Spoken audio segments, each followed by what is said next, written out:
অসংখ্য বড় লোক, ভদ্রলোক, অসংখ্য জেনারেল শিক্ষিত, অসংখ্য সম্পদশালী ব্যক্তি সবাই মিলে মনে করে আখিরাত মানে হইল কিছু দান সদকা। আল্লাহর কোরআন যার দিল নড়ায় না, তোর বেটা কোনো দিলে নাই বেটা।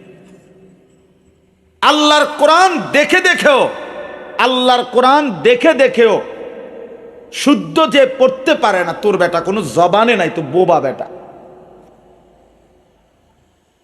বোবা বেটা।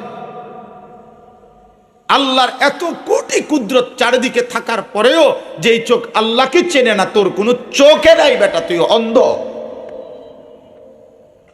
অন্ধ বেটা। তুমি বুঝছো কেবল জীবনের মানে খাওয়ার পেশাব করো আর যৌন চাহিদা পূরণ করো আর ঘুম যাও, এক বেলা উপার্জন আর এক বেলা বিনোদন।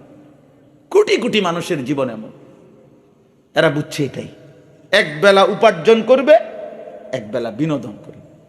অর্থাৎ 8 ঘন্টা 10 ঘন্টা ডিউটি করে, চাকরি হোক, ব্যবসা হোক, দোকান হোক, মাথার ঘাম পায়ে ফেলে উপার্জন করছে। এরপরে 3টার পরে, 4টার পরে, 5টার পরে, আসরের পরে মনে করেন এই থেকে নিয়ে এবার রাত 11টা পর্যন্ত হয় গান, নয় নাটক, নয় সিনেমা দেখতেছে, নয় মোবাইল টিপতেছে, নয় আপনার আড্ডা দিতে আসে, নইলে গপ মারতে আসে, নইলে কোথাও বেড়াইতে গেছে, নয়তো ছবি উড়াইতে আসে। এই না হুজুর বলেন, বাকি টাইম কি বিনোদন, আর এক বেলা হলো উপার্জন, খালাস। এই দুয়ে মিলে প্রতিদিন রাত যায়, ভোর হয়, ভোর হয়, সন্ধ্যা হয়।